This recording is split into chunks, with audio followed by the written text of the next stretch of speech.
Es 22 de enero de 1984. Estás tranquilamente viendo el medio tiempo del Super Bowl cuando de repente aparece un anuncio histórico. Apple por primera vez le revelaba al mundo el lanzamiento de la Macintosh, en un ya legendario comercial donde vemos a una mujer lanzar un martillo contra una pantalla gigante donde aparecía Gran Hermano, el dictador de 1984, liberando así de manera simbólica a todas las demás personas que estaban oprimidas, dejándonos con este mensaje al final.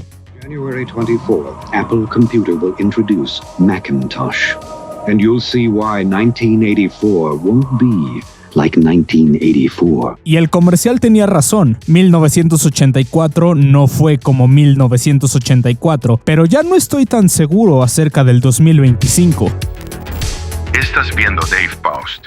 No los quiero asustar, pero el fin del mundo empezó hace casi ya 2 décadas. Nuestra generación lleva ya 3 reseteos históricos. 2001 fue la muerte de la libertad, 2008 la muerte del dinero y el 2020 fue el remate. Pero de todas estas fechas, el más especial fue el 2008, ya que fue la primera vez que el sistema y el capitalismo mostraron grietas y corrieron la cortina para mostrarle al mundo un monstruo devorándose a sí mismo a punto de acabarse. Miles de personas perdieron su vida entera y nunca lograron recuperarla. El neoliberalismo por primera vez estaba en tela de juicio después de décadas de ser esta ilusión de la tierra prometida donde todos podían beneficiarse de un sistema que se dedicaba a exportar trabajos a otra parte del mundo con mano de obra esclava, como México. Y también era un sistema que se dedicaba a reemplazar la identidad de cualquier país con las bondades de la globalización. Pero cuando el sistema implosionó y no pasó absolutamente nada con la gente que causó todo el caos,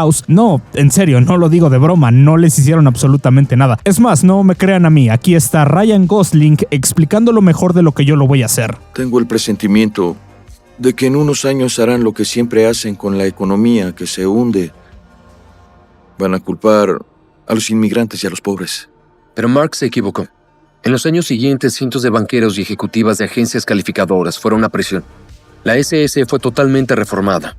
Y el Congreso no tuvo más opción que fraccionar a los grandes bancos y regular a la industria hipotecaria. Es broma. Los bancos tomaron el dinero que el pueblo norteamericano les dio y lo usaron para pagar bonos enormes e influenciar al Congreso para evitar la gran reforma. Y después culparon a los inmigrantes y a los pobres.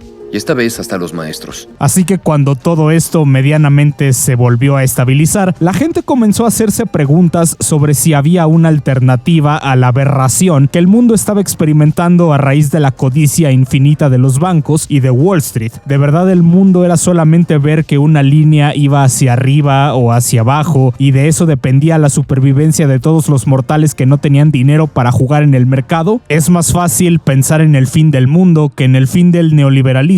Y la mayoría de nosotros, cínicamente, solamente somos conscientemente infelices. Pensamos que así es esto, güey, ¿qué se le va a hacer? La política no tiene ningún tipo de respuesta más allá de echarse la culpa unos a otros o seguir hundiéndose más en la corrupción que nos llevó a este punto en primer lugar. Las redes sociales están llenas de estafas y gente prometiéndote volverte millonario y el mundo entero parece estar colapsando enfrente de tus ojos. Pero toda crisis, aunque para la mayoría de las personas sea una pesadilla, para otras es un diamante en bruto. Así que en los entresijos del 2008 se comenzó a tejer una red que comenzó hace décadas atrás. Una red de influencias, de productos, de ideas, para traer a la vida una visión alternativa después del neoliberalismo. Una culminación de lo que aquel anuncio de 1984 prometía. Emancipación tecnológica y crecer más allá de la necesidad de cualquier estructura de poder, pero no de la forma en que están pensando. Así que déjenme comenzar a contarles esta increíble historia.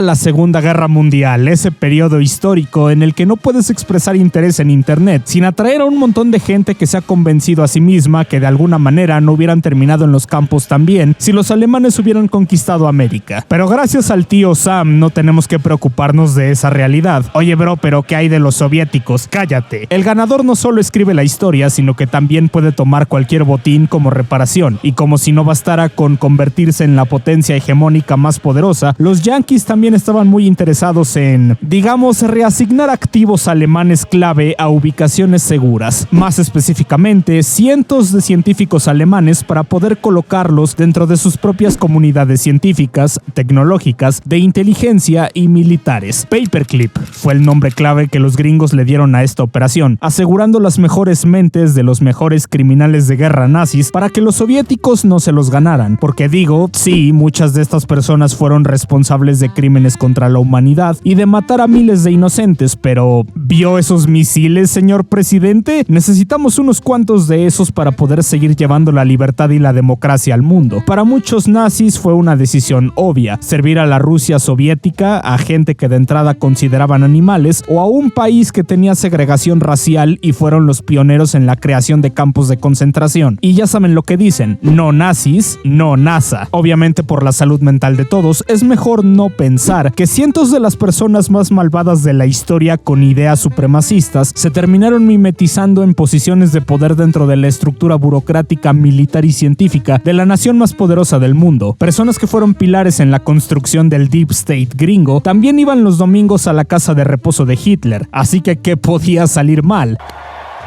Además de que todo esto ejemplifica perfectamente bien la doctrina de guerra estadounidense. Digo, sí, mataste a miles de mis compatriotas y también de mis aliados, pero es que tú tienes algo que yo quiero, así que...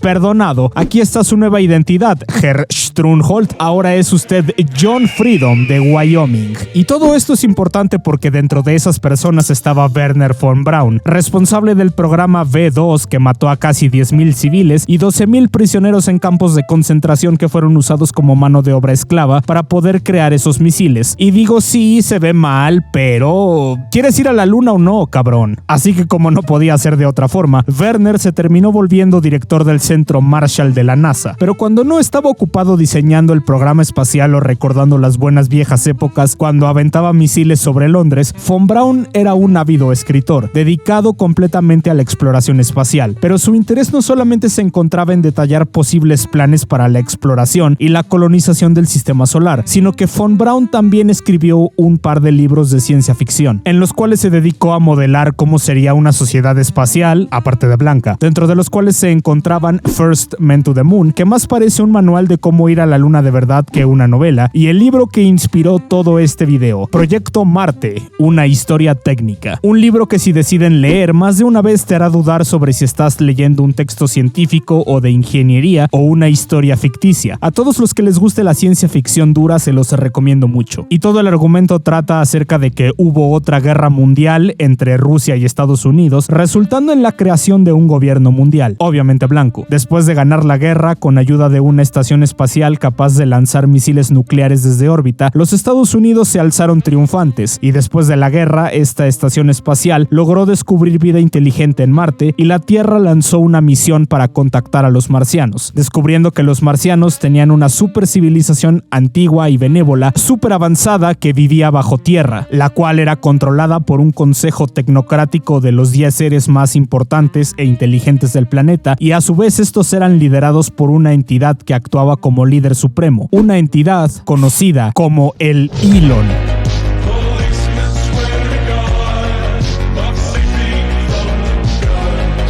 Pero wow, esperen, no se adelanten. Quizá estén pensando cohetes, colonización espacial, Marte, líder tecnocrático, nazis. Joder, es Elon Musk. Además tienen el mismo nombre. Esto no puede ser coincidencia, es el texto sagrado. Y en una parte sí, pero no es tan sencillo. Increíblemente es una coincidencia que el megalomaníaco tecnócrata obsesionado con Marte y la destrucción de la democracia occidental para poder instaurar una nueva forma de autoritarismo se llame igual que un personaje que es el líder de una sociedad tecnocrática en Marte. Pero las dos cosas no están completamente separadas tampoco, increíblemente. Les presento a Errol Musk, padre de Elon, el cual dijo en una entrevista que cuando era niño en Sudáfrica, él solía construir cohetes a escala con otros chicos y que también estaba al tanto que en una historia de ficción, en una colonia en el espacio, había un personaje que tenía el título de el Elon. Y cuando conoció a Mae Musk y se casaron, se enteró que el segundo nombre del padre de su suegro también era Elon, así que el nombre para él significaba algo. Elon, when I was a child, we used to build rockets, and we used to read the books of Herman Oberth, Professor Herman Oberth, and Werner von Braun, and they had these illustrated. They weren't really comics; they were books, but they had illustrations, and they were in German, unfortunately. But the adult at that time that we were with, who discovered Bennett's Comet, his name is Bennett, Mr. Bennett. he would tell us what the stories were saying about going to planets and all that sort of stuff, and we could see the illustrations and everything. And Werner von Braun's book, I think it was his, or it could have been Oberth's book, spoke about that the head of the Mars colony would be called the Elon. Now, I remember that, but I never thought of it as a name. I never thought it was a person's name. And then when May and I got married, I was quite amazed to discover that her father's grandfather or something had been called Elon Haldeman, which was really reminded me of the stories that we had. And so I thought, well, yes, I like that name for Elon, because it means something to me, Elon.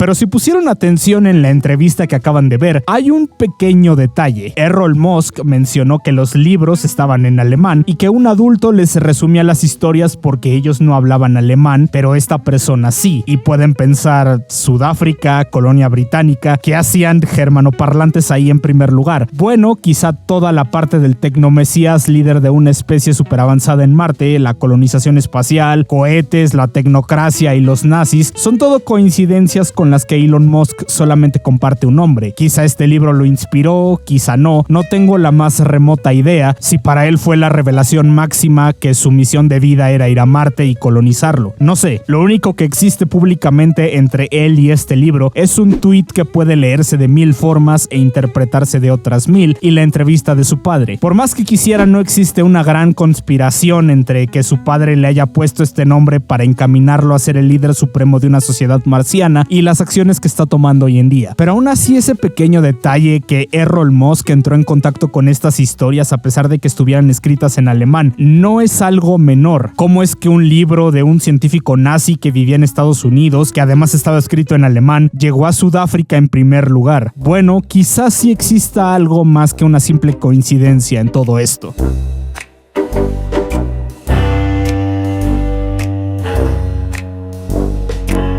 Pero no, tranquilos, no necesitan leer un libro oscuro olvidado de ciencia ficción nazi para tener ideas acerca de un gobierno tecnocrático y la construcción de una nueva aristocracia formada por las mentes más brillantes del mundo, o al menos las que quieren creerse las más brillantes. De hecho, esa idea es todo menos novedosa, tanto que de hecho un quiropráctico en Canadá en los años 30 también estaba muy interesado en todo esto. Este de aquí es Joshua Norman Haldeman, abuelo de Elon Musk y en su tiempo un ferviente seguidor de algo llamado Tecnocracia S.A., el cual pretendía sustituir el capitalismo y la política tradicional por una sociedad gestionada científicamente y gobernada por ingenieros y científicos. De nuevo, no saben cómo quisiera que todo esto fuera una conspiración gigante para poder sacar un libro, pero no lo es. Tecnocracia S.A. proponía ideas como la teoría del valor energético, según la cual los bienes y servicios se valorarían en función de la energía necesaria para producirlos, y también proponía la formación de un Tecnato de América, una estructura continental unificada que abarcaría América del Norte, América Central, el Caribe y partes de América del Sur. Este Tecnato operaría como una unidad autosuficiente gobernada por tecnócratas que gestionarían los recursos y la producción de absolutamente todo. Oye, no me había dado cuenta que allí también estaba Groenlandia. Quizá todo este asunto de hay que invadir Groenlandia por cuestiones de seguridad nacional del que tanto se la pasa balbuceando Trump tenga raíces más profundas, quién sabe. A finales de la década de 1930, este movimiento comenzó a adoptar tintes cada vez más autoritarios y tras la declaración de guerra del Imperio Británico a Alemania, Tecnocracia S.A. fue baneado como un movimiento político legítimo en Canadá por supuesta simpatía hacia Hitler. Según Chris McGreal, empezaron a usar uniformes grises inspirados en las camisas marrones y negras nazis, y cuando Canadá le declara la guerra Alemania en 1930 junto con Gran Bretaña. El movimiento es prohibido por su clara simpatía hacia Hitler, pero un par de años después de que los aliados ganaran la guerra, alrededor de 1948, Haldeman se mudó con su familia a Sudáfrica. Se dio la coincidencia de que Sudáfrica tenía una importante población de habla alemana y un historial de simpatía política hacia el nazismo, lo cual lo convirtió en una escala conveniente para muchos nazis que estaban buscando refugio. Si les interesa toda esa historia, aquí pueden leerla completa en este libro. Es increíble, se los recomiendo mucho. El Partido Nacional que llegó al poder en 1948 tenía tintes que admiraban aspectos de la ideología nazi, en particular su énfasis en la pureza racial y el gobierno autoritario. Así que estoy completamente seguro que cuando Joshua Haldeman vio lo que estaba haciendo el gobierno afrikáner, las cosas con las que simpatizaban y las tendencias que tenían y hacia dónde iba el país, no pudo sino pararse a pensar: qué grupo tan dicharachero y campechano, me iré a vivir con ellos. Según The Atlantic, el abuelo de Musk dejó claras sus convicciones en numerosos documentos, afirmando que Sudáfrica estaba destinada a liderar, y cito textualmente, la civilización cristiana blanca en su lucha contra la conspiración internacional de los banqueros judíos y las hordas de gente de color que ellos controlan. No va a haber forma humana de que este video se monetice nunca. Incluso Errol Musk, que también se benefició de la explotación y se enriqueció gracias a ella, cuando conoció a May y a los Haldeman, pensó que las ideas de este tipo eran tan extremas que estaba dispuesto a terminarlo todo con May Musk, solo para no tener que volver a hablar con sus padres. Her parents, by the way, were very fanatical in favor of apartheid. This is quite interesting. Her parents came to South Africa from Canada because they sympathized with the Afrikaner government. They used to support Hitler and all that sort of stuff. But they didn't know, obviously, I don't think they knew what the Nazis were doing. But they in Canada, they were in the German party in Canada, and they sympathized with the Germans. Yeah. So when the Afrikaners government came into power here in 1948, then May's father, who was quite an interesting guy, he was a very good pilot, he said he wants to be with the Afrikaners because he agrees with apartheid. And then when May was in her final year, around about that time, I said, look, I'm not doing this anymore. I don't want to come to your house anymore. I don't like your parents. Jeez. You see? Pero al final prevaleció el amor y se casaron, así que Elon vino al mundo en la Sudáfrica de los años 70, donde el nacionalismo cristiano era la base no solo de la filosofía política, sino también del país. John Vorster, el primer ministro en este tiempo, fue un general en una milicia pro-nazi, y fue en esta realidad donde se comenzó a cocinar el fin de todo lo que conocemos hoy en día. Elon Musk es parte de una cepa de personas con un pasado muy específico, pero lejos de ser único. Y digo esto porque Elon Musk no solamente comparte esta conexión con Sudáfrica con otras tantas personas, sino que también el hecho de haberse mudado a Estados Unidos en los 90, estableciéndose en California y más específicamente en Silicon Valley, rompiendo presuntamente varias leyes de inmigración en el proceso, pero pues él era rico y blanco, así que America, baby. Y muchas personas que no están familiarizadas con su historia pueden pensar que Musk es el tipo de los carros o de los cohetes, pero no siempre fue así. Mucha gente fantasea con haber comprado bitcoins en 2009 o haber comprado casas cuando quebró Lehman Brothers. Estas oportunidades que parecen siempre presentarse en el absoluto peor momento de tu vida, pero si las hubieras aprovechado ahora mismo estarías en un yate en Ibiza. Pero absolutamente nada se compara a lo que era existir en San Francisco y el área de la Bahía en los 90, teniendo un mínimo conocimiento de cómo funcionaba una computadora. Si creen que Silicon Valley hoy en día es esta tierra mágica que puede transformar lo que sea en un chillón de dólares, Silicon Valley preburbuja.com era un lugar donde podías levantar cualquier bote de basura y encontrar dinero. Cualquier página web mal hecha con HTML y PHP podía aprovechar el pánico de los inversores y alcanzar una valoración de 100 millones de la noche a la mañana sin preguntas. Bart, no podemos pagarte un sueldo, pero podemos ofrecerte acciones. ¿Y su empresa cómo obtiene ingresos? ¿Tiene un modelo administrativo? ¿Cuántas acciones pondrán fin a esta conversación, niña? 2 millones. Trato hecho. Era lo más cercano a la tierra prometida si eras un programador. Así que naturalmente en los 2000, cuando todos se voltearon a ver dándose cuenta que estaban sosteniendo las bolsas de basura más caras de la historia, la burbuja reventó, pero dejó a mucha gente en el camino con muchísimo dinero en menos de una década. Estamos en bancarrota. Las acciones están en ceros. Pero tengo 52 millones de acciones. ¿Cuánto es 52 por cero? No me digas que es cero. Incluido Elon Musk, quien vendió su primera compañía, Zip2, que básicamente era la sección amarilla online, por $307 millones a Compaq, resultando en este video de él, antes de todas las operaciones, en un flamante McLaren F1, que increíblemente tiene muchísima trascendencia en esta historia más adelante. Elon tomó las ganancias de Zip2 para crear X.com. No es Twitter, aunque de ahí viene el nombre. El original X.com era una plataforma que pretendía sustituir a los bancos como medio de pago y todo lo demás. Pero en Silicon Valley un rumor viaja más rápido que el tiempo que toma contarlo, así que naturalmente lo que pretendía hacer X.com llegó a oídos de otra empresa que estaba trabajando en hacer algo parecido, pero para un sistema llamado Palm Pilot, y esa empresa llevaba el nombre de Confinity, al mando de Peter Thiel. Pero como pasa muchísimas veces en todo este mundo de la tecnología, rápidamente te das cuenta que no tiene sentido aventarle dinero a tratar de vencer a alguien en una carrera cuando puedes simplemente unirte a él. Y eso es lo que pasó. Confinity y X.com se unieron en una sola empresa centrada en un solo producto llamado PayPal. Y el resto es historia. Here comes the money. Here we go. Money talk. Here comes the money. PayPal no solamente es importante por lo que significó para el mundo, sino porque después de su venta a eBay le dio recursos a muchas personas que hoy en día están en el centro de la política estadounidense y de la visión tecnoutópica que está moldeando el futuro del mundo. Un grupo conocido solamente como la PayPal Mafia. SpaceX, Airbnb, Stripe, Facebook, YouTube, LinkedIn, OpenAI, Microsoft. Ustedes nómbrenlo. Si hay una empresa que existe en el valle, hay un 98% de posibilidades que haya dinero de alguno de estos tipos en sus finanzas. Y el más importante de todos es Peter Thiel, alguien que llegó al poder dentro de PayPal después de haber liderado un golpe de estado contra Elon Musk mientras él estaba de luna de miel con su primera esposa. El Senado va a decidir su suerte. Yo soy el Senado. Aún no.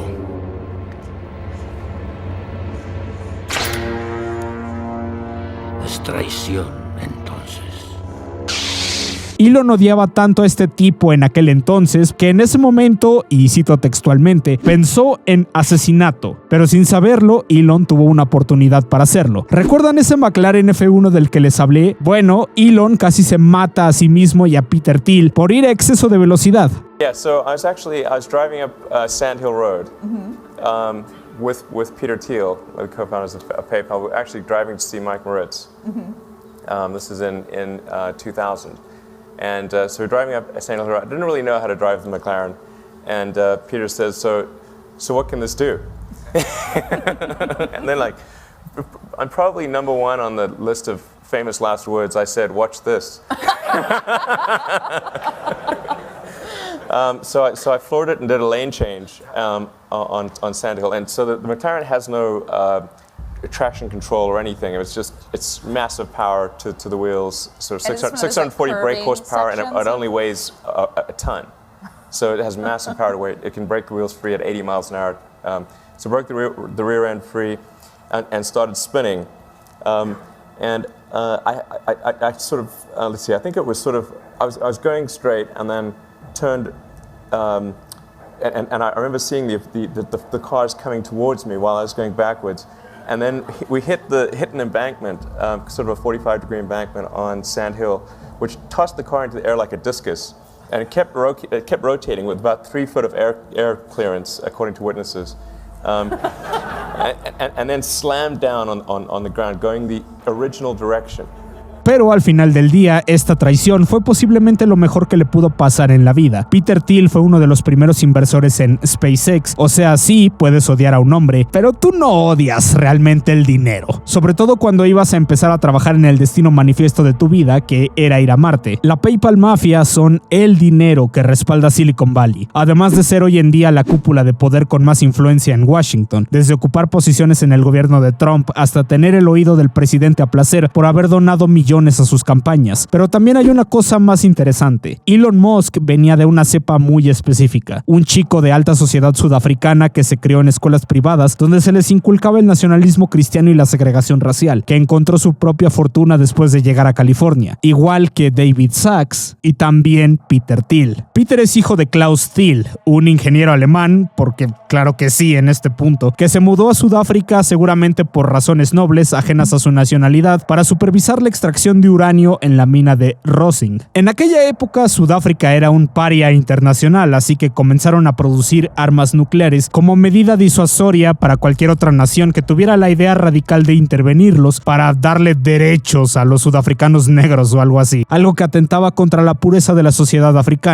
Así que empezaron a utilizar mano de obra esclava para extraer uranio, viendo morir a sudafricanos negros en masa por envenenamiento por radiación, y entre quienes supervisaban las operaciones mineras estaba Klaus Thiel, pero de nuevo estoy seguro que él estaba ahí por razones humanitarias. Y más temprano que tarde, Elon empezó a darse cuenta que los ecos de aquellas ideas que su abuelo tanto apreciaba también estaban resonando con estos tipos que estaban cambiando el panorama tecnológico de la mayor superpotencia del mundo. Ideas como el rechazo a las regulaciones gubernamentales, la idea de que no debería existir una entidad de personas sin conocimientos técnicos que intente restringir lo que los genios tecnológicos del valle podían o no podían hacer, que tal vez el mundo debería gestionarse más como una empresa, donde un solo director ejecutivo debería tomar la decisión sobre cómo impulsar el mundo con el consejo de otros genios. Un Elon dentro de una tecnocracia. Pero, ¿y qué? ¿Es todo esto en serio una gran conspiración que comenzó con científicos nazis uniéndose a la comunidad técnica estadounidense, inspirando a una diáspora aleatoria en la Sudáfrica del apartheid para derribar el capitalismo y reemplazarlo con lo que sea que esté en la cabeza de Peter Thiel? No tienen idea de cuánto desearía que así fuera porque sería candidato a un Pulitzer, pero no. Todo esto fue una cantidad enorme de cosas que se conectaron entre sí más tarde y ahora es la raíz del horrible futuro que nos espera, debido a que en la mente de todas las personas más ricas e influyentes de Silicon Valley corre la idea de que el mejor sustituto para el inminente colapso del neoliberalismo es neoliberalismo extremo, envuelto en un empaque de tecnofascismo y pseudolibertarianismo. Todos son libertarios hasta que se tienen que ir a quejar a la Profeco porque te robaron o te estafaron. Un tema muy recurrente en todo esto es que muchos de estos nerds son fans de quejarse del gobierno y quieren reemplazarlo, pero todas sus empresas sobreviven en parte gracias a los subsidios masivos que reciben. SpaceX come del presupuesto de la NASA y licitaciones. Trump echó para atrás el mandato de autos eléctricos que beneficiaba exclusivamente a Tesla, e Elon Musk salió a decir que era un pedófilo. Si cortas todo el presupuesto de defensa, vas a tener a las personas más ricas de la Tierra argumentando a favor de un plan central chino, porque las ayudas deberían ser para los innovadores, el socialismo multimillonario y libertarismo para todos esos molestos pobretones que se quejan de que la vida es demasiado cara. Si el sistema no funciona es porque la gente es demasiado estúpida para gobernarse a sí misma. Somos nosotros, a través de la tecnología, los que debemos suplantar esta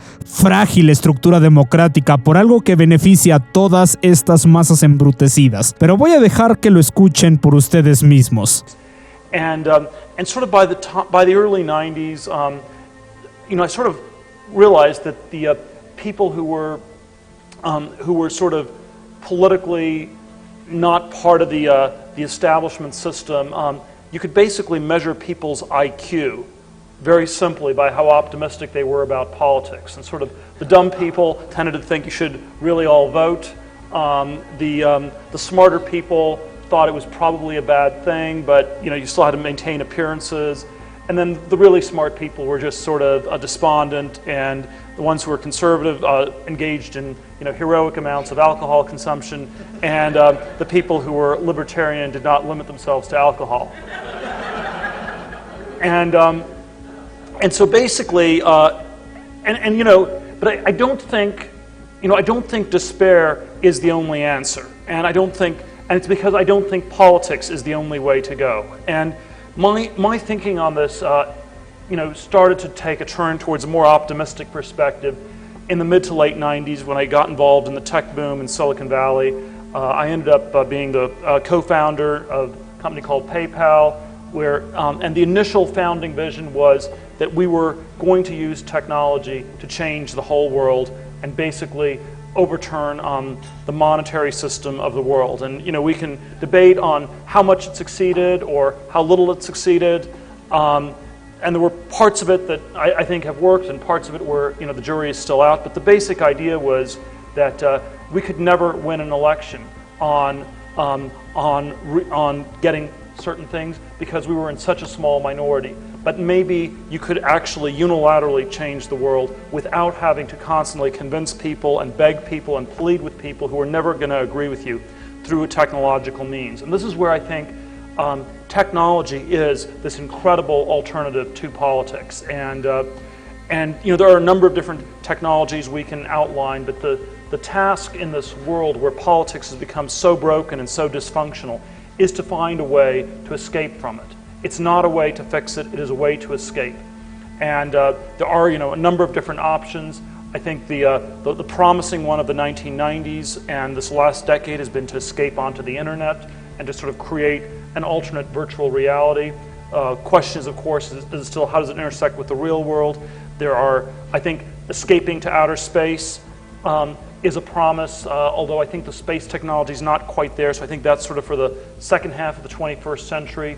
I think we can try to create autonomous countries on oceans, underwater, all sorts of other spaces. But I think technology is the vehicle for how we should be looking to escape and move beyond politics as we find it today. Hey yo, what the fuck? También, en palabras de Peter Thiel, sacadas de La educación de un libertario, Dios cómo dio este mundo, ya no creo más que la libertad y la democracia sean compatibles. Para aquellos que somos libertarios en 2009, nuestra educación termina con el conocimiento de que una educación más amplia del cuerpo político es una tarea inútil. Desde 1920, el enorme aumento de beneficiarios de la asistencia social y la extensión del derecho al voto a las mujeres, dos sectores notoriamente difíciles para los libertarios, han convertido la noción de democracia capitalista en una contradicción. ¡Ay, esos molestos pobres y esas mujeres! Siempre queriendo más derechos. No entienden que el sistema que los está ahorcando, de hecho, les está haciendo bien. Porque lo digo yo, multimillonario Peter Thiel. Yo la estoy pasando increíblemente bien. Contrario al mundo de la política, en el mundo de la tecnología, las elecciones de un individuo aún pueden ser de suma importancia. El destino de nuestro mundo puede depender del esfuerzo de una sola persona que construya y propague la maquinaria de la libertad que haga que el mundo sea seguro para el capitalismo. Y por supuesto, ¿quién creen que va a ser esa persona? ¿Pero acaso todo esto simplemente son los delirios de un rico ebrio con su propia riqueza? En parte sí, pero también son los delirios de personas que se han autodenominado los nuevos mesías, que cumplen el papel de ser el diablo en el oído de las personas más ricas del mundo. Curtis Yarvin y Nick Land.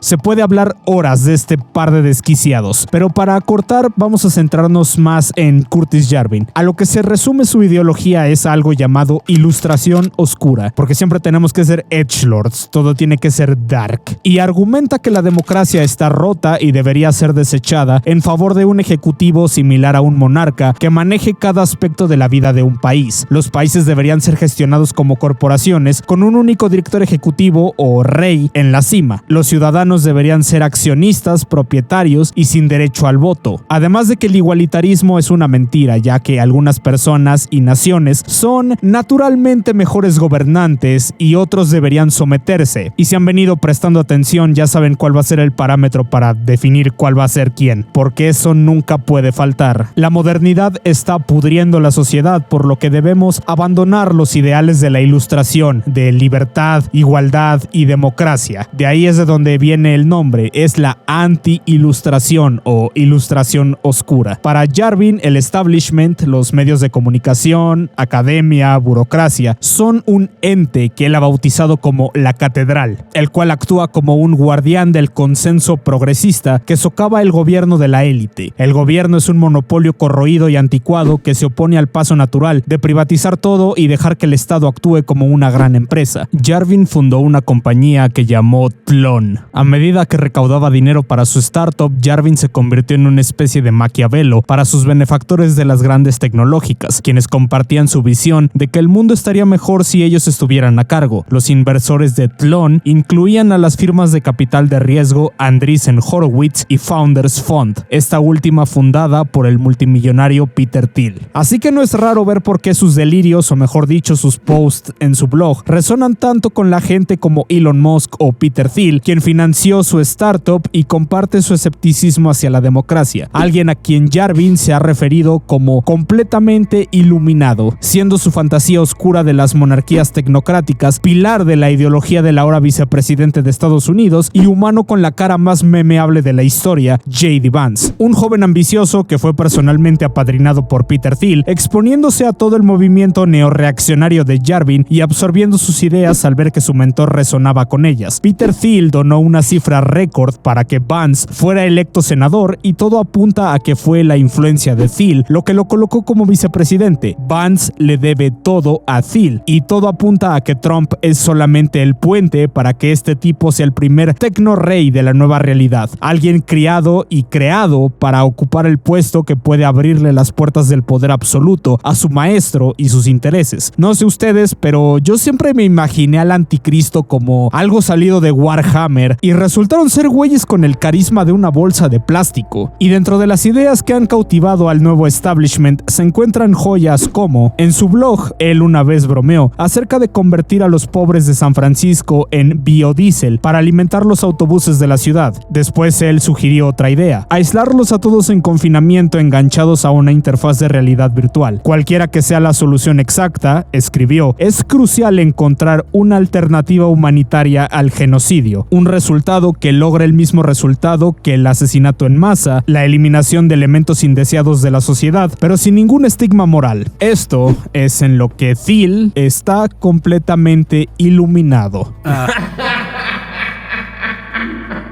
Y también son ideas que el próximo presidente de Estados Unidos tiene en mente. There's this guy Curtis Yarvin who's written about some of these things, and so one is to basically accept that this entire thing is going to fall in on itself, right?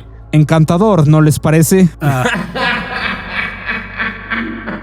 Pero cuando te pones a pensar, es increíble cómo lo que un día fueron un montón de hippies pensando en que la computación personal iba a ser esta emancipación del individuo, una forma de romper con la burocracia central que iba a empoderar a la gente a vivir en paz y armonía, solamente tardaron un par de décadas y también ver el dinero fluir para evolucionar en esta visión amorfa del tecnoprogresismo pseudoliberal que Andy Cameron bautizó como la ideología californiana. Es decir, que los tipos de las computadoras estaban ok con los gays y los impuestos siempre y cuando los dejaran hacer todo lo que quisieran con lo que quedara, una especie de tregua con los demócratas. Yo te apoyo con mis plataformas para esparcir tu agenda y tú te haces el loco cuando hagamos algo monumentalmente estúpido y maligno para hacer que la gente pida regulaciones estrictas. Cuando esta cosa llamada el internet surgió en los 80 y todos estaban desesperados por aventarle dinero a cualquier empresa que trabajara con esta cosa, cientos de millones de dólares se fueron por el drenaje cuando tronó la burbuja. Pero a pesar de esto, el pacto se mantuvo. Las tecnológicas que sobrevivieron se volvieron monopolios y el optimismo alrededor de las redes sociales y el internet como esta herramienta final de la democratización del mundo seguía vigente. Si ustedes no experimentaron el internet del 2010, se perdieron de algo increíble que nunca va a volver. Hasta que llegó el 2016 y todo se fue al diablo.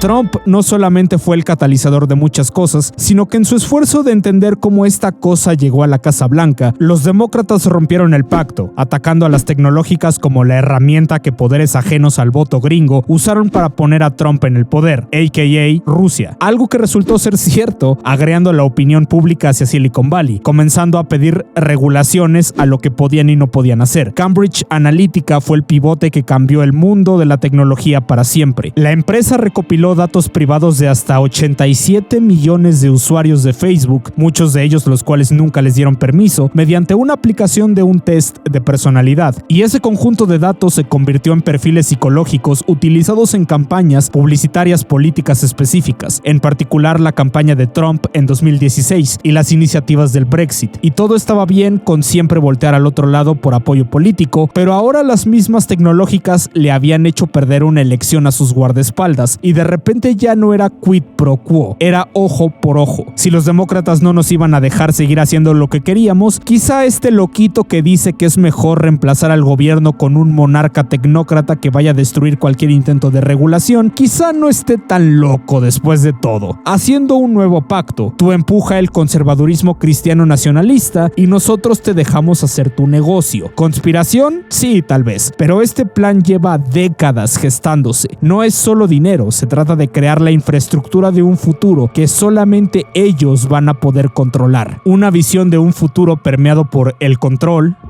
emocional, el poder absoluto sobre las personas que no pertenezcan a la élite y demás cosas dignas de ser parte de Cyberpunk. Y cuando hablamos de poder, irremediablemente hablamos de una estructura política, hablamos de mecánica social. Tirar millones en investigación de cómo manipular el comportamiento humano solamente te va a llevar a una cierta distancia. Feudalismo de mercado, tecnocapitalismo, neofascismo, de lo que se trata realmente no es de una ideología, sino de reescribir el orden. Se trata de que la gente con el ego más grande de la historia termine controlando todo. Los estados no significan nada contra el poder que puede traerle al mundo la eterna corporación. Si tan solo le entregamos todo a las manos de la gente que ha creado todo lo que usamos, a la que le debemos milagros como el internet y la inteligencia artificial, todo va a estar bien. Esta gente se ve a sí misma como una especie de pilar sobre el cual se va a construir esta visión aceleracionista del mundo, en el cual cualquier intento de frenar el nacimiento de una entidad tecnológica que nos lleve más allá, querramos o no, va a ser completamente destruido. En palabras de otro profeta del tecnofascismo moderno, Nick Land, es un horizonte biónico permeado por algo llamado hiperracismo, o como me gusta llamarlo Twitter durante la Copa América, proponiendo que la clasificación socioeconómica conducirá a grupos de microélites genéticamente distintos, especialmente en futuros impulsados por la tecnología como la colonización espacial o realidades posthumanas donde la raza ya no signifique nada. Es decir, que cuando ya no existan las razas ni la humanidad en la forma que la conocemos, vamos a tener que dedicarnos a ser genómicamente racistas para no aburrirnos o no sé. Todo se trata de reemplazar la jerarquía actual con otra que asegure que por el resto de la eternidad las personas creando esta nueva realidad estén sobre los demás. Incluso en una realidad transhumanista donde todos seamos parte de la misma mente colmena, debemos encontrar una nueva forma de racismo para separar las castas, argumentando que la democracia está condenada y los libertarios tecnócratas están buscando como una salida, una forma de acelerar la destrucción del sistema actual para reemplazarlo con una superinteligencia que los ayude a reemplazar el sistema fallido por esta visión del rey CEO al mando de la empresa global. Todo esto podría quedar simplemente como los delirios de un montón de gente con exceso de dinero y tiempo libre, si no fuera porque a pesar de las contradicciones y las luchas de ego dentro de este nuevo grupo de poder por ver quién va a ser el rey, están organizados y todos siguen una línea para poder traer a la vida esa visión del futuro. No importa que Elon Musk se pelee con Trump, porque Trump tiene para elegir a otro magnate tecnológico que más probablemente que no va a creer en una versión de todo esto. A pesar de que no estén coordinados, todos están trabajando para poder traer al mundo esta visión. Y no existe ningún tipo de oposición, porque la mayoría de las personas ni siquiera saben que todo esto está pasando. Para ellos no importa quién esté en el trono mientras se construya el reino. Y ahora mismo el vehículo sobre el cual están aplastando lo que alguna vez nos quisieron vender como el faro de esperanza y libertad en el mundo, la democracia gringa, es un tanque de 18 ruedas llamado Palantir.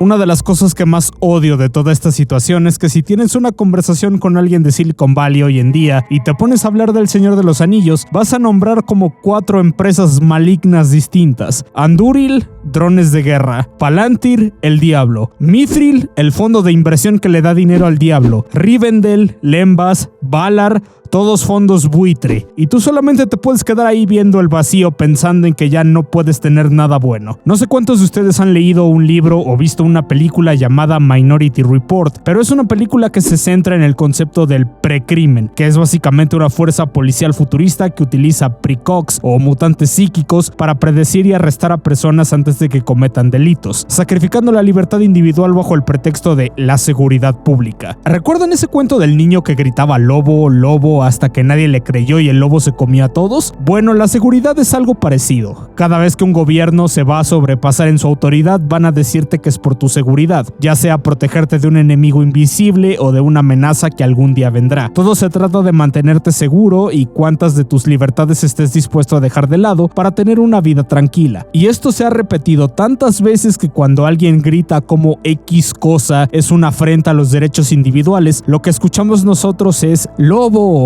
lobo, y aunque el lobo está a punto de arrancarte el brazo, pretendes que no está ahí, porque llevamos décadas escuchando que iba a pasar esto, pero nunca pensamos que realmente iba a suceder. Y eso fue exactamente lo que pasó en septiembre de 2001. No conocía el mundo pre-11 de septiembre, pero de acuerdo a mucha gente, era algo completamente distinto. Cuando esos edificios cayeron, el mundo entero entró en una guerra perpetua, la guerra contra la idea de que esto nunca debía de volver a suceder. Y la gente incluso por deber estaba dispuesta a renunciar a tantas cosas como fueran necesarias para no tener que volver a prender las noticias y volver a ver que pasó algo así. Y nadie tenía la más remota idea de qué tan profundo era todo esto, hasta que en 2013 Snowden voló la cubierta y nos dimos cuenta que todo lo que nos reveló había estado pasando por más de una década sin que nadie lo supiera. ¿Recuerdan que Batman tenía como una especie de máquina que podía encontrar a una persona usando las señales de los celulares de la ciudad? Bueno, eso era juego de amateurs comparado con lo que estaban haciendo los gringos. Básicamente, si algo iba de un punto a otro en un cable de cobre o en una antena, sabían qué era. Y no me refiero a que estén espiando a una sola persona. Me refiero a interceptar toda la red de fibra óptica de la infraestructura global de Internet, absorber todo el tráfico, las llamadas telefónicas y los metadatos de miles de millones de paquetes para después poder analizarlos y decidir a quién atacar en tiempo real. Incluso creo que tenían cuartos especiales en los proveedores de servicio para precisamente hacer todo esto. Vice hizo varios videos que hablan de todo esto y son muy macabros, pero aquí se los voy a dejar en la descripción de todos modos. Pero solamente imaginen tener acceso casi ilimitado y no tener ningún tipo de restricción. Cuando accedías al backbone, a la columna vertebral del sistema de comunicaciones más grande de la historia de la humanidad, eras capaz de snifear todo lo que pasaba en los cables submarinos, interceptar comunicaciones satelitales y básicamente si una señal cruzaba el cobre, fibra óptica o cualquier onda de radio, lo más probable es que fuera clonada, almacenada y analizada posteriormente para descifrar si eras un potencial objetivo o no. Por tu seguridad, obviamente. Y es muy chistoso que de este lado del charco se ha implementado esta narrativa de mira, China es malo porque espía a todos sus ciudadanos 24/7, no tienen libertad. Pero volteas y aquí están haciendo exactamente lo mismo. By sifting through this so-called metadata, they may identify potential leads with respect to folks who might engage in terrorism. Snowden fue un escándalo, la gente se asustó, pero como todo, realmente no pasó nada. Conforme la tecnología fue avanzando, también fueron cambiando las técnicas para poder seguir con todo esto. Realmente lo que indignó a las personas fue que el gobierno era el que estaba haciendo todo esto, sin que les hubieran dado permiso, no lo que estaban haciendo en sí mismo. Cuando las empresas nos ponen enfrente un texto enorme de condiciones para usar sus productos, bien podría estar enterrado en todo el texto una cláusula que les permite vender toda tu información a terceros, pero es una entidad privada, algo que entendemos como una empresa que no nos debe nada, no tiene un compromiso con nosotros. Si Google vende petabytes de datos a Evil Inc., puede que por un rato nos asustemos, pero se pasa rápido. Pero si el gobierno lo hace, se siente como una traición enorme. Esta es la institución que debería existir para protegerte de que pasen estas cosas, no la que lo haga. Pero las tecnológicas y el gobierno en días tempranos de la computación, a fin de cuentas eran uno y lo mismo. Google nació de un proyecto de investigación patrocinado por agencias de 3 letras para desarrollar tecnologías para el seguimiento de individuos y grupos en línea. Esta colaboración condujo al desarrollo de algoritmos de búsqueda y técnicas de análisis de datos que después fueron el motor de búsqueda de Google, así que no hay mucha distinción cuando Google se alía con el gobierno de Estados Unidos para proyectos como Prisma. Pero de la paranoia del 11 de septiembre no solo nació el programa más grande de espionaje gubernamental de la historia, sino que también nació otra cosa, financiado silenciosamente por otra agencia de 3 letras: vigilancia predictiva, rastreo orbital, elaboración de perfiles biométricos y un largo etcétera de cosas más macabras que la anterior. No es la trama de una novela cyberpunk, es una empresa que es bastante real y se llama Palantir. Las Palantiri son herramientas peligrosas, Saruman. ¿Por qué? ¿Por qué deberíamos tener miedo de usarla?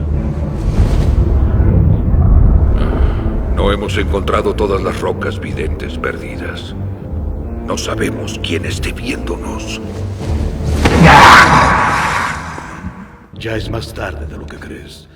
Las Palantiri son piedras de cristal indestructibles hechas en Valinor en la primera edad del sol, pensadas para permitirle a los altos señores de los elfos ver lo que pasaba en tierras lejanas, incluso eventos pasados y quizá futuros. Objetos de gran poder, pero que podían nublar la mente si alguien con voluntad frágil las usaba, pues su mente sería confundida, abandonando la realidad por lo que le mostraba la Palantir. Además de que también tenían el riesgo de que otros seres con más poder podían manipular lo que les mostraban las piedras a otras personas. Pero céntrense solamente en la primera parte, ya que de ahí viene el nombre de Palantir, la empresa, una forma de que sus clientes puedan ver absolutamente todo. Sí, los gringos estaban espiando a todos y a sus madres, pero tenían un problema: no podían verte en el sentido más amplio de la palabra. Podían recopilar una cantidad estúpida de información, pilas y pilas de metadatos, pero no tenían una forma de centralizar una cantidad tan inmensa de información para poder acceder a ella de forma rápida en un solo lugar, y que esta plataforma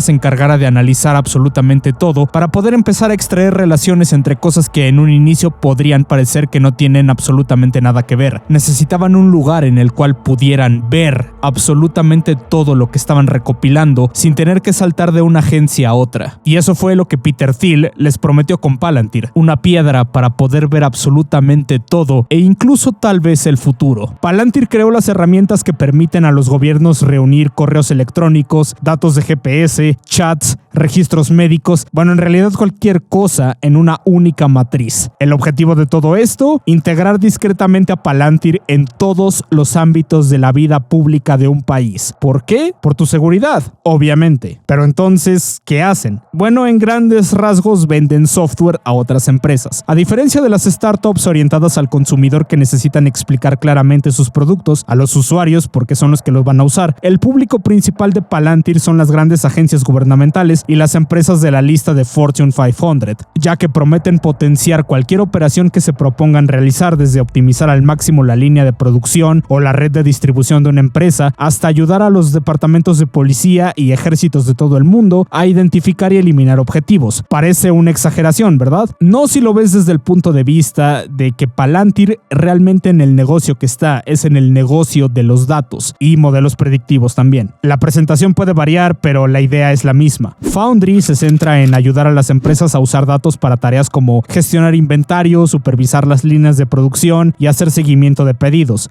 Gotham, por su parte, es una herramienta de investigación específica para clientes policiales y gubernamentales, diseñada para conectar personas, lugares y eventos de interés para las fuerzas del orden, incluyendo el potencial desarrollo de herramientas para vigilancia predictiva. Foundry y Gotham, que son los dos productos flagship de esta empresa, son similares. Ambos son software que procesan datos y ofrecen a los usuarios una plataforma sencilla para trabajar con ellos. La principal diferencia entre ambas plataformas radica en los datos que procesan. Gotham utiliza cualquier dato que los clientes gubernamentales o las policías que lo contraten puedan tener, incluyendo información como informes de delitos o realmente cualquier cosa que el gobierno les permita darles, depende de dónde vivas. Y lo que hace la plataforma es extraer cada persona que está conectada con el sospechoso, lugar donde estuvo y detalle que pueda ser relevante, algo que se ha implementado ampliamente en Inglaterra, en Alemania y también en ciudades como Nueva Orleans. Además de que todo apunta a que Palantir tiene la intención de que Gotham evolucione en esta herramienta predictiva de crimen, de modo que el sistema, de acuerdo a toda la información que han recopilado de ti y que el gobierno les dio, pueda decidir si tú eres una persona, digamos, que posiblemente pueda ser conflictiva a pesar de que no haya hecho nada todavía. Y si a eso le sumas que la plataforma también es capaz de conectar conectarse directamente a los sistemas centralizados de vigilancia de diferentes agencias de todo el mundo, es muy probable que estemos ante el nacimiento real de Skynet. Cool, ¿no creen? Como en las películas. Quiero decir, puedes o no robar un banco, la decisión es tuya, pero la computadora dice que lo vas a hacer, así que trépate, carnal, te va a ir mejor en el tambo. El sueño húmedo de cualquier aspirante a dictador es apuntar este sistema hacia sus enemigos políticos y tal vez ajustar todo un poco para que diga que algunos manifestantes pueden, en un futuro, atacar a un oficial, por lo que deben irse a reeducar, o simplemente agarrarlos porque el software los va a perfilar como criminales potenciales. Y si esto no fuera suficiente, Peter Thiel también ha invertido mucho en una empresa llamada Clearview AI, una empresa de reconocimiento facial integrada en Palantir y que no tenemos idea en qué tantas cámaras de seguridad esté alrededor del mundo. Así que piensen lo increíble que va a ser cuando una computadora programada por estos tipos te empiece a perfilar de acuerdo a cómo te ves. ¿Te ves demasiado mexicano? El sistema dice que tienes un 95% de probabilidades de ser un inmigrante ilegal o peor aún, un delincuente potencial. Así que agarra tus cosas porque vas para el SECOT. ¿Qué? ¿Cómo dices? ¿Derechos humanos? ¿Debido proceso?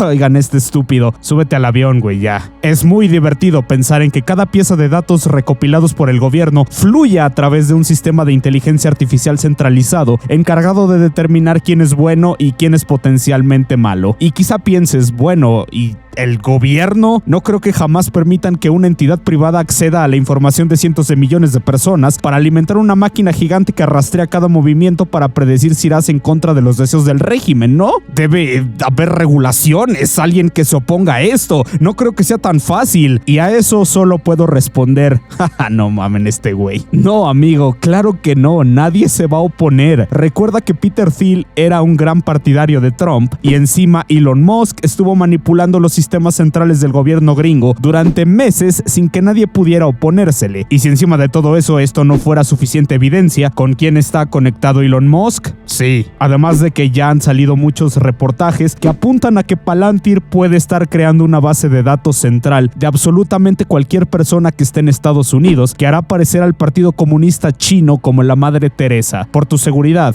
obviamente. La selección de Palantir como proveedor principal del proyecto fue impulsada por el Departamento de Eficiencia Gubernamental de Elon Musk, según funcionarios gubernamentales. Al menos 3 miembros de Doge trabajaron anteriormente en Palantir, mientras que otros 2 trabajaron en empresas financiadas por Peter Thiel, inversor y fundador de Palantir. Y no me malinterpreten, con esto no quiero decir que Trump sea una especie de mega genio que está ayudando al plan central de estas personas, pero en el fondo es un autoritario de pura cepa. ¿Y qué quiere cualquier autoritario? Destruir a sus enemigos y a toda oposición a su régimen. ¿Y qué mejor forma de darle toda la existencia en datos de una persona a una inteligencia artificial que no tenemos idea de cómo esté entrenada y pueda completamente destruir la vida de una persona interconectándose a los sistemas que se encargan básicamente de que siga viva? Ah, así que tú estabas tuiteando la cara de J.D. Vance, ¿verdad? ¿Qué te parecería si te suspendo el seguro médico? ¿Qué podría salir mal? Palantir simplemente es el vehículo para poder cimentar el tecnoautoritarismo y la suspensión a discreción de cualquier tipo de libertad civil, ya que la compañía no solamente se propone integrarse como el centro de información central de todas las personas de todo el mundo, sino que también se propone ser el verdugo. La empresa está presente en varios conflictos activos ahora mismo alrededor del mundo. Se sabe que tienen un contrato con el país de la bandera con la estrella azul, aunque no se sabe la extensión de sus actividades o si han tenido participación directa en el proyecto de selección de objetivos con inteligencia artificial que se ha utilizado en la guerra en Gaza. Así que uno tiene que sacar sus propias conclusiones con la información que hay disponible. Pero de lo que sí tenemos constancia y bastante información es de su participación en Ucrania. El software de Palantir procesa información cruda de fuentes como drones, satélites y tropas ucranianas sobre el terreno, así como radares que pueden ver a través de las nubes e imágenes térmicas que detectan movimientos de tropas y fuego de artillería. Los modelos basados en IA pueden presentar a los oficiales militares las opciones más efectivas para identificar objetivos y posiciones enemigas. Los modelos aprenden y mejoran con cada ataque, según Palantir. permitir. Además, están desarrollando un camión gigante que puede analizar todo a su alrededor para que una IA pueda atacar a las personas y enviar drones tras ellas. Y actualmente las principales herramientas de datos utilizadas por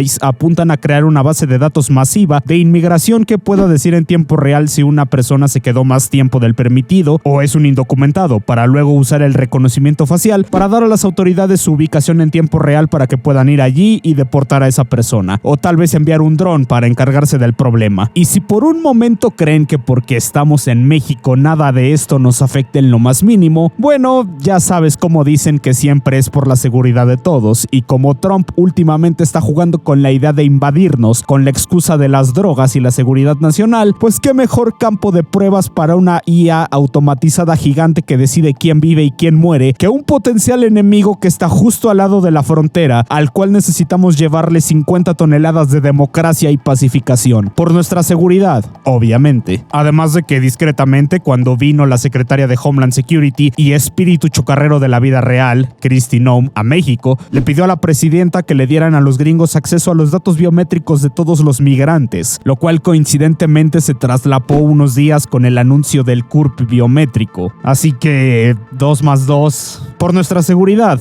obviamente. ¿O que de verdad creían que todo este proyecto en Europa de la censura digital y que te tienes que identificar cada vez que usas el internet con tus datos biométricos y tu identificación de verdad era para proteger a los niños del contenido explícito? ¿O a dónde creen que está yendo a parar todo ese volumen de datos? No es como que Palantir esté inmiscuido en todos estos países de aquí en sistemas de misión crítica, ¿verdad? Incluso la compañía fue citada directamente diciendo: estamos muy cerca de robots Terminator y en el umbral de que drones y dispositivos realmente autónomos como este se conviertan en los instrumentos de guerra más importantes. Ya se ve eso en Ucrania. Y todo esto es traído a ustedes por otro de los minions de Peter Thiel y quizá el tipo más peligroso que voy a nombrar en todo este video. We're doing it. We're doing it.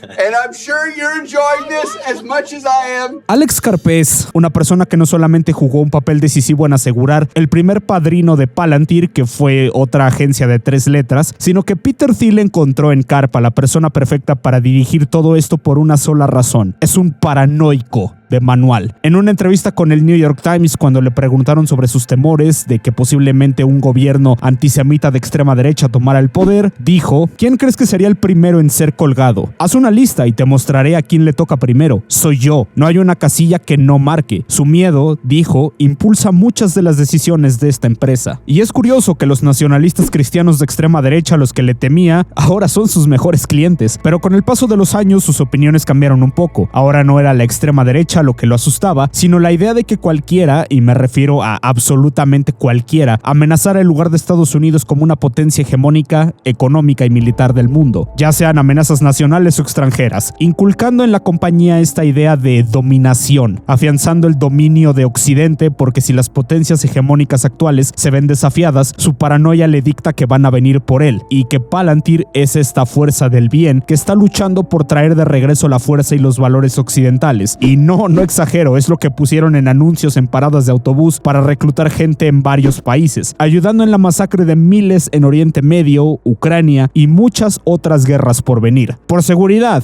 obviamente. One of the biggest places you've been criticized is for your work at the border with immigration and customs enforcement. Was there ever a time that you wished you had not done work for ICE? Absolutely. Completely. You wish you'd never done it? No. You asked, is there ever a time? Did I suffer? I've had some of my favorite employees leave. Over ICE? Over ICE. I had people protesting me, some of whom I think asked really legitimate questions. I have asked myself, if I were younger at college, would I be protesting me? What is their most valid criticism? That if you are involved in anything that one instance of injustice doesn't tarnish all instances of justice. And I see this question in every single thing we do. And by the way, not just in ICE, I see this with our work with clandestine services. I mean, our product is used on occasion to kill people. This is drone targeting, or what is this? Targeting of all kinds. If you're looking for a terrorist in the world now, you're probably using our government product, and you're probably doing the operation that actually takes out the person in another product we built. En un inicio, el lema de Google fue Don't be evil, no seas maligno o malvado. Algo que hoy en día parece más una burla que un mantra que seguir, pero analizándolo desde otro punto de vista es bastante coherente. Cuando las tecnológicas decían no seas malvado, no contemplábamos que se referían a no ser malvado respecto a sus propios valores, no a lo que nosotros entendemos por bien o mal, porque en sus mentes no podían ser malos porque estaban haciendo todo en pro de la acción más noble que la humanidad ha emprendido, llevarnos al futuro. Todo estaba justificado siempre y cuando pudiéramos avanzar la tecnología para llevar a la especie humana más allá. Déjenme leerles un extracto de Curtis Yarvin publicado en 2008. Propuse la liquidación de la democracia, la constitución y el Estado de Derecho, y la transferencia del poder absoluto a una figura misteriosa conocida simplemente como el receptor, quien en el proceso de convertir Washington en una corporación ultra lucrativa y fuertemente armada, abolirá la prensa, destruirá las universidades, venderá las escuelas públicas y transferirá a las poblaciones descivilizadas a centros de reubicación seguros, donde serán asignadas a aprendizajes forzosos. Encantador, ¿no creen todo lo que está pasando? Ok,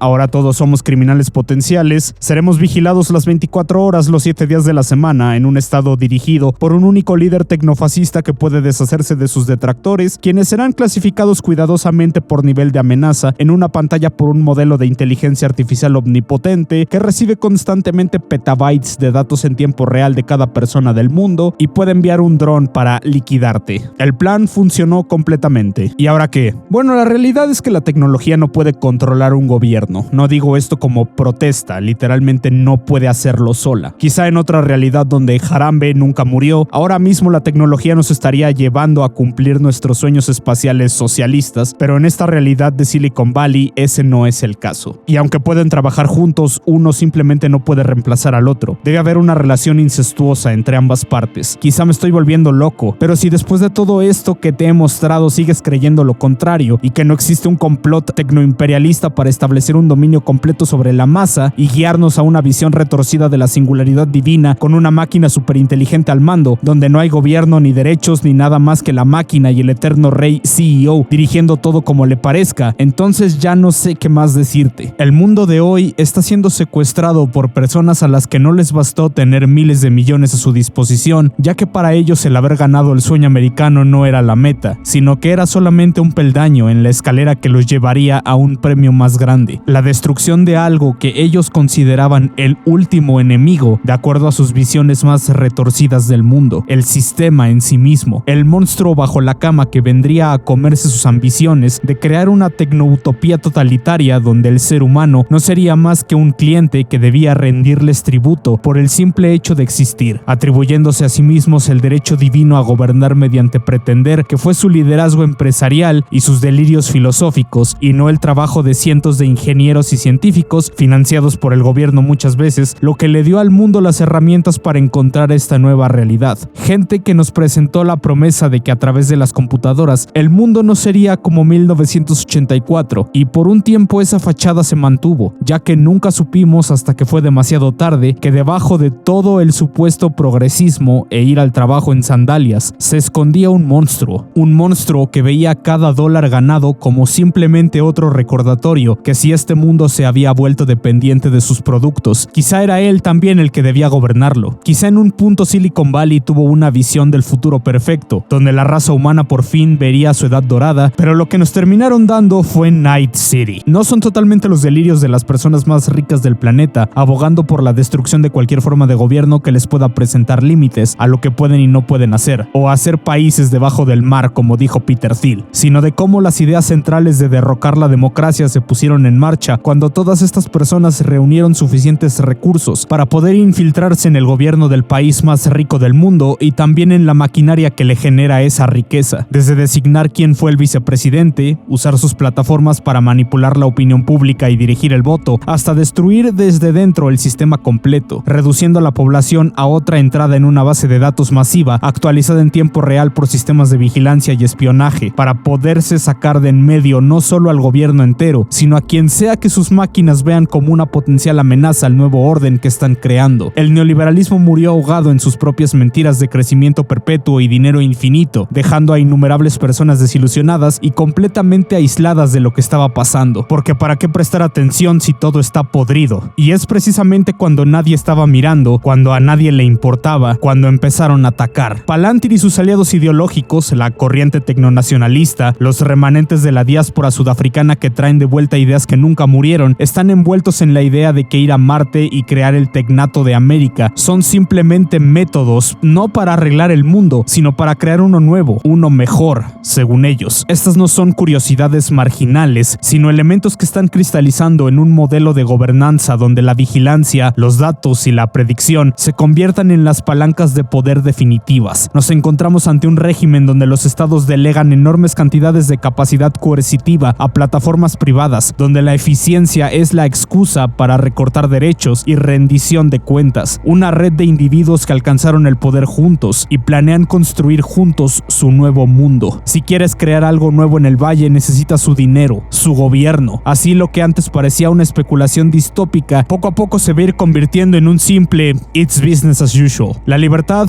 el gobierno mínimo y el individualismo extremo eran un caballo de Troya para un régimen muy diferente, uno en el que una pequeña élite no tiene que asumir la responsabilidad democrática, mientras que las masas existen más como puntos de datos, riesgos que mitigar e individuos a los cuales monitorear. El progreso significa suprimir, construir sistemas que anticipen y controlen, consolidando una jerarquía donde los observadores se sitúen muy por encima de los observados, donde el control esté integrado en la infraestructura del propio sistema. En ese mundo, quienes se consideran precursores del futuro no solo quieren herramientas, sino que lo quieren todo, para decidir quién cuenta como progreso y quién se va a quedar atrás. Y si crees que unas elecciones al azar en los próximos años van a salvar el mundo, estás muy equivocado. Los cimientos están puestos y tardó menos de un año. Lo que los estadounidenses nos chantajearon para hacernos creer que era la república inquebrantable se derrumbó en cuestión de meses, y el resto del mundo no puede hacer otra cosa más que doblegarse y seguir aceptando su dinero. Una vez que los sistemas empiecen a decidir quién es bueno y quién es malo basándose en modelos de comportamiento o puntuaciones en un sistema social, simplemente ya no va a haber marcha atrás. Su fantasía libertaria no se trata de libertad para todos, se trata de libertad para ellos, de liberarse de tenerse que preocupar por este mundo tal como lo ven y adueñarse de todo, adueñarse de la noción misma de humanidad, por tu seguridad y la de todos, obviamente, porque este mundo está podrido y estamos aquí para darte uno nuevo. Ni siquiera estoy seguro que podamos luchar contra esto, porque la resistencia pasa necesariamente por la idea de que las personas renuncien voluntariamente a dejar de usar la tecnología, a rechazar las redes sociales, la recopilación de datos no autorizada, el entrenamiento de inteligencias artificiales, y siendo sinceros, la gran mayoría de la gente ahora mismo está más preocupada por su próximo subidón de dopamina con un par de likes que por vender el futuro. Estamos en un punto en el que la delincuencia y la violencia son tan extremas y los gobiernos tan inútiles que quizá valga la pena intentar militarizar las calles con soldados mejorados capaces de despachar objetivos en segundos con drones inteligentes y espionaje perpetuo masivo. El neoliberalismo ha muerto, la democracia solo ha traído dolor. Quizá todos debamos rendirnos y dejar que quienes pueden fabricar cajas mágicas también gobiernen el mundo. Quiero creer en la humanidad, pero cada día se vuelve más difícil. La tecnología no nos va a salvar. Ahora mismo yo estoy de pie en una torre gigante, mirando desesperadamente la piedra vidente en busca de una señal, un pequeño presagio sobre el futuro, perdiéndome en su hechicería, pero solamente puedo ver el ojo de fuego, mirándome fijamente y nada más.